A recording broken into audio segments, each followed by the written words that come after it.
सुप्रभात बच्चों। कल के क्लास में हम लोगों ने सेखी बाज मक्खी कहानी पढ़ी थी। आज हम लोग प्रश्न उत्तर देखते हैं। सबसे पहले कैसी लगी कहानी, उसमें क्या है ध्यान से सुनिएगा। कक्षा में साथियों के साथ बातचीत करो, उसमें पहला बिंदु है तुम्हें कहानी में कौन सबसे अच्छा लगा और क्यों, है ना। तो इसका उत्तर कैसे लिखिएगा आप लोग। जो भी पात्र आपको कहानी में सबसे अच्छा लगा उसके बारे में लिखना है और क्यों लगा वो लिखना है। जैसे हम बताते हैं, हमें कहानी में सबसे अच्छी लोमड़ी लगी क्योंकि उसने बड़ी ही समझदारी से घमंडी मक्खी को मकड़ी के जाल में फंसाकर मार दिया और सबको बचा लिया। ठीक है, ये हो गया आंसर पहले का। फिर से बोल देते हैं, ध्यान से सुनिएगा। हमें कहानी में सबसे अच्छी लोमड़ी लगी क्योंकि उसने बड़ी ही समझदारी से घमंडी मक्खी को मकड़ी के जाल में फंसाकर मार दिया और सबको बचा लिया। ठीक है, नेक्स्ट क्वेश्चन है, मक्खी मकड़ी के जाल में फंस गई थी, फिर क्या हुआ होगा, कहानी को आगे बढ़ाओ। ठीक है, यानी मक्खी जो है मकड़ी के जाल में फंस गई, उसके बाद का कहानी तो नहीं दिया हुआ कि क्या हुआ आगे, तो आपको अपने से कहानी को आगे बढ़ाना है। तो ऐसे लिखेंगे, मक्खी मकड़ी को पकड़ने जब उसके जाल में घुसी तो वह वहाँ फंस गई। उसने जाल से निकलने की बहुत कोशिश की, परंतु जितनी कोशिश करती उतना ही फंसती जाती। इस तरह से उसका घमंड चूर चूर हो गया और आखिर में वह मर गई। ठीक है, ये हो सकता था, या फिर मकड़ी उसको मार दिया, ये भी हो सकता था लास्ट में। यानी अपने से कहानी को आगे बढ़ाना है इसमें। ठीक है, आगे देखते हैं कहानी का नाम। अगर कहानी का नाम मक्खी को ध्यान में न रखकर लोमड़ी और शेर को ध्यान में रखकर लिखा जाता तो उसके क्या क्या नाम हो सकते थे। यानी मक्खी को ध्यान में रखकर कहानी का नाम लिखा गया है सेखी बाज मक्खी। अगर मान लो कि मक्खी को ध्यान में न रखकर शेर को ध्यान में रखा जाता है या रख कर नाम दिया जाता है, या लोमड़ी को ध्यान में रख कर नाम दिया, तो क्या नाम हो सकता था। तो पहले लोमड़ी को देख लेते हैं। यदि लोमड़ी को ध्यान में रखकर कहानी का नाम दिया जाता तो चतुर लोमड़ी, समझदार लोमड़ी आदि होता। यदि शेर को ध्यान में रखकर कहानी का नाम दिया जाता तो मूर्ख शेर, आलसी शेर, ये सब होता है ना। आगे क्वेश्चन देखते हैं। अब तुम कहानी के लिए एक और नया शीर्षक सोचो। यह शीर्षक कहानी के किसी पात्र पर नहीं होना चाहिए। यानी आपको अपने मन से कहानी का नाम सोचना है और यह जो कहानी का नाम होगा इस कहानी के किसी पात्र से रिलेटेड नहीं होना चाहिए। मतलब ना ही मक्खी से, ना शेर से, ना लोमड़ी से, ना हाथी से, ना मकड़ी से। कहानी की किसी घटना के बारे में शीर्षक हो सकता है, यानी घटना से रिलेटेड कोई नाम सोचना है आपको, है ना।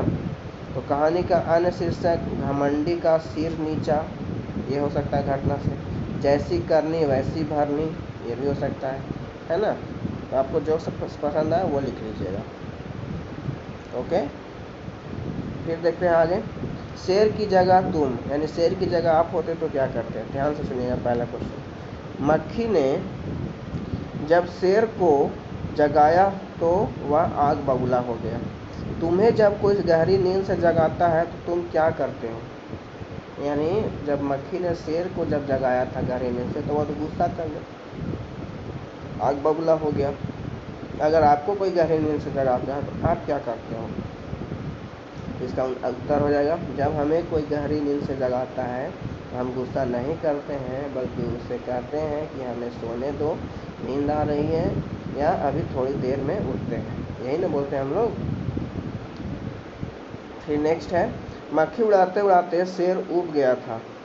तुम क्या करते हो, उब जाते, तुम क्या करते करते उब जाते हो।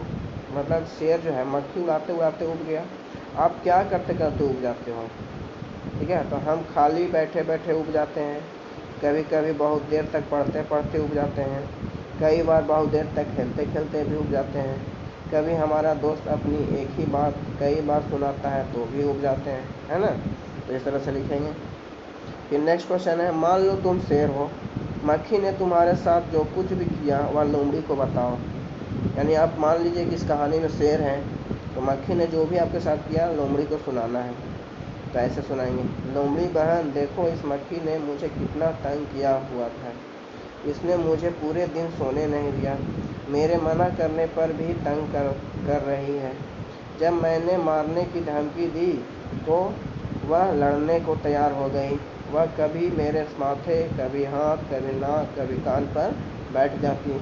अपने पंजे से उसे मारने की कोशिश करते करते मैं खुद ही घायल हो गई हूँ। मैं उससे बड़ा परेशान हूँ, मुझे उससे बचाओ। ठीक है, तो इस तरह से हम कहानी लोमड़ी को सुनाते हैं अगर हम शेर होते हैं, है ना। हो जाएगा।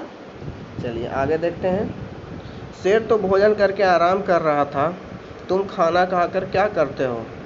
यानी अक्सर आप क्या करते हैं और कभी कभी क्या करते हैं। ठीक है, तो अक्सर स्कूल से आकर खाना खाकर आराम करते हैं, और कभी कभी के में क्या करते हैं, आराम करते हुए टेलीविज़न भी देखते हैं, है ना। तो अक्सर वाले में हो जाएगा स्कूल से आकर खाना खाकर आराम करते हैं, और कभी कभी वाले में हो जाएगा आराम करते हुए टेलीविज़न भी देखते हैं। ठीक है, फिर नेक्स्ट है, शेर ने भोजन में क्या खाया होगा, तुम क्या क्या खाते हो? यानी देखिए दो बना हुआ है, एक बैनर शेर लेकर खड़ा है, एक बैनर एक लड़की लेकर खड़ा है। तो शेर क्या भोजन खाता है उसमें लिखना है शेर वाले बैनर में, आप क्या भोजन खाते हो उस लड़की वाले बैनर में लिखना है ना। तो शेर क्या खाता है, दूसरे जानवर को मार कर खाता है, मांस का टुकड़ा खाता है ना। अब आप लोग क्या खाते हो, दाल चावल सब्जी रोटी ये सब खाते हो। ठीक है, तो लिख लेंगे आप लोग। आज यहीं तक रहने देते हैं, आगे का हम लोग कल के क्लास में करेंगे। Okay, thank you.